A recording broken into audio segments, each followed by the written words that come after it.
Good morning, everybody, or good evening, or good afternoon, or wherever you are. My name is Judy Robin Gunn. I'm your coach and mentor. And today I want to talk to you about money and me. This is a great subject.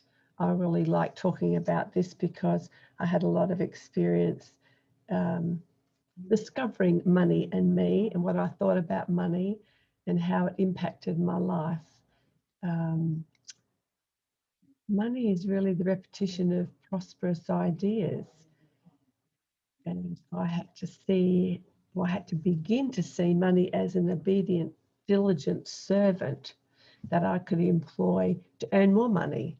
And this took me a while to really get my head around this, coming from a background of lack and limitation.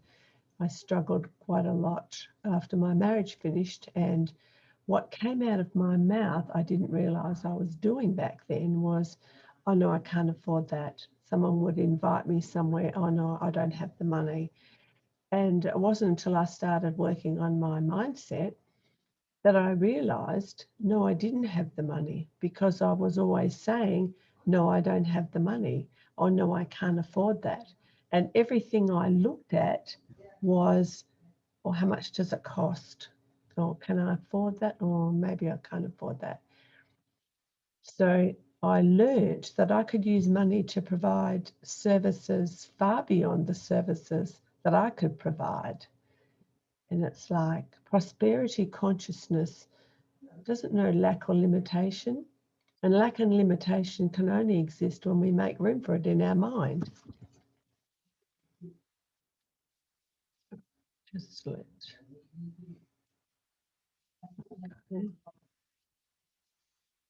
Hi, Shanika. Thanks for joining us.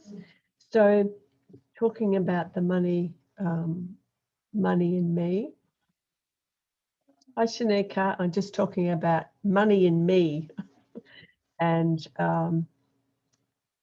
how I had to look at money in a different way, and I had to look at money as a servant and something that could work for me and something that could help me create more money. So it's actually an employee, really, if you like to think of it that way. So lack and limitation can only exist in our mind when we make room for it. And this is what I used to do years ago. When I had lack, I didn't have anything. And what came out of my mouth all the time was, no, I can't afford it. And, well, how much does that cost? Oh, no, I can't afford that. And it wasn't until I started working on my mindset that I realized that I was really sabotaging myself. I was really saying, well, no, you can't afford it, and therefore you won't. So it was really stopping me in doing things I wanted to do. And then I realized, and it wasn't easy to change my actions. I had to start saying, when someone would say, oh, come for lunch, my mind would say, no, you can't afford that. I'd have to stop myself and say, oh, I don't really have time for lunch, but I'll pop in for coffee. And I would make just small changes like that. And this is the same thing that I think we need to do with our trading. You decide that you want to trade, and then straight away, if you have that lack and limitation in the back of your mind, and sometimes you don't even know it's there, it's something that you've had from when you were little, if you struggled when you were younger. So you say, oh yeah, I want to learn to trade. Or how much money do I have to put in? See, straight away, that's lack and limitation. So if you can sort of sit down and work out, well, how much money can I afford to lose? This is a risk I'm going to take. And you have to put some money on the table to take a risk. So even if it's only $50 or maybe $100, or if you don't have it, save it up. And $100 and say, okay, I'm going to put that $100 in and I'm going to make that work for me to make more money. And then if you can keep doing that and have that thinking, now if you put $50 in and you get it up to $100, take your $50 out. So now you've taken your money back and you've got $50 that you've earned. And if you lose it while you're learning, it's okay. And this is how I started my trading, because when I first started trading, I was like, oh, heck, I can't afford to put $1,000 in. I can't afford to put $2,000 in. And then I thought, oh, hang on a minute, go back to my coaching. I have to coach myself every now and again. go back to my coaching and I'll just get this on the screen. Go back to my coaching and say, okay, well, how much can I put in here? I'm going to save a bit each week, and that's my trading money, and I'm going to put it in there. And then when I double it or make more than that, I'm going to take out my initial investment, and then I don't have to worry about it anymore. This is something that I'm doing, and if I lose a little bit, it's okay. It wasn't really my money that I took out of my bank. It was something I invested to create some more money. And I think a lot of people, when they start trading, fall into this, especially if you've had, hard times. And even if you're not having hard times and you've passed that, sometimes that limitation can still be in the back of your mind. It can still be sort of there that you don't realize it's there. So maybe next time when you go shopping or you go somewhere and you see something and you go, oh, that's really nice. What happens in your mind? Does your mind go, we can't afford that? That's just wasting money. See what your mind is telling you. And we can always change what our mind says to us. It'll believe anything we tell it. It doesn't care if it's truth or a lie. It'll believe anything we tell it. I learnt this years ago when I first started working with Bob Proctor. God, it would have to be 25 years now. But I carry my little gold card around. And on my first gold card, I think I've still got it somewhere, it said, I can afford a cup of coffee. I have the money for lunch. And I used to read that every day. I'd carry it in my purse and I'd take it out and I'd read it every day. And then when someone started saying, do you want to come for coffee? And I'd go, sure, yeah, I can come. My mind was saying, I have money for coffee. And I used to put money away. Back when I did, I think coffee was $4.20 or something. I used to put a couple of $4.20 in a little jar at home. That was my coffee money. And if someone said, Jude, come for coffee, I go, yeah, sure. I take my $4.20. That was my coffee. I didn't have anything else. They said, do anything? No, I'm not hungry, thanks. But I still got to enjoy my friends and have my coffee and not feel like I was the poor kid on the block. And it can really destroy your, I think it can destroy your heart when you see so many people enjoying things that you really want to do. And your mind is saying, you can't afford that. No, you can't go there.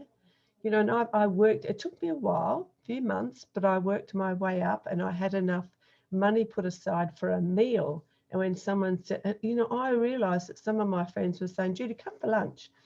And I go, oh, no, I'm too big. Don't worry, we'll pay. Don't worry, we want you to come, we'll pay. So I allowed them to pay. And then I thought, I don't like this. I like to pay my own way. So I started saving money up for a meal.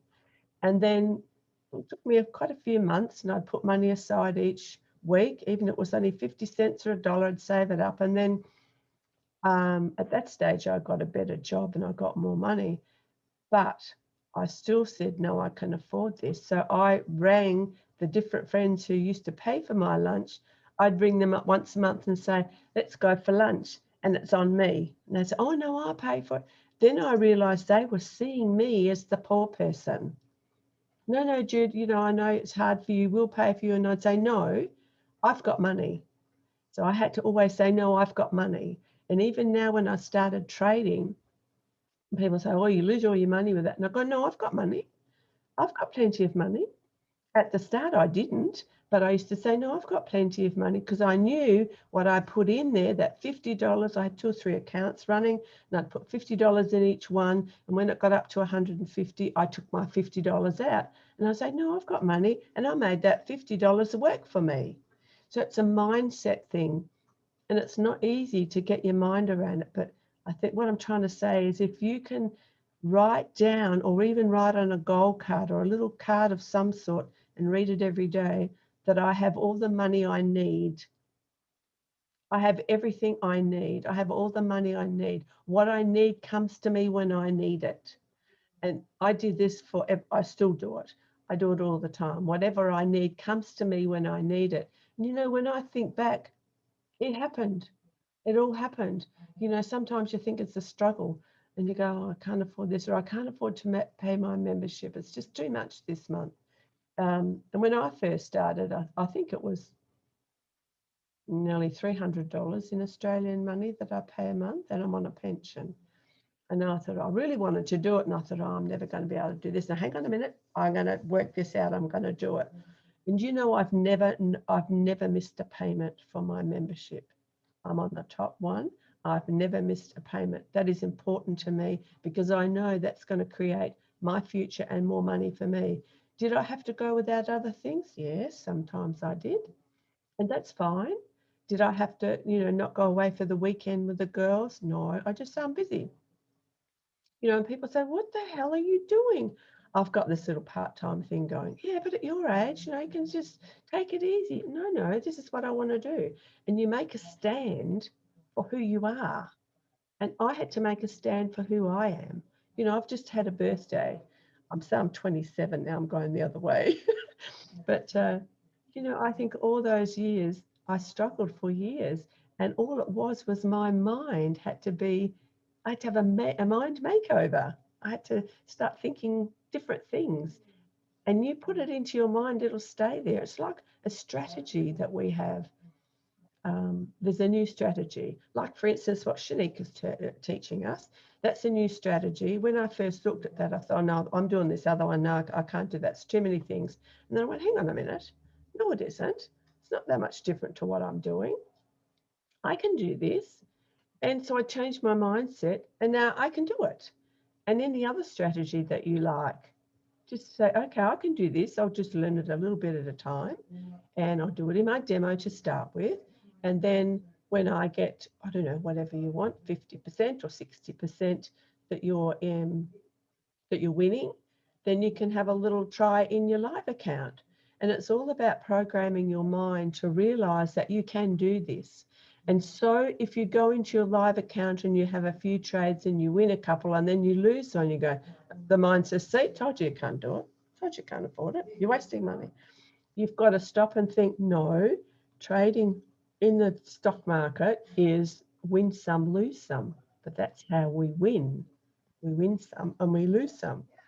So I just wanted to, go over this because I know for me, back when I struggled, it was all about my mind.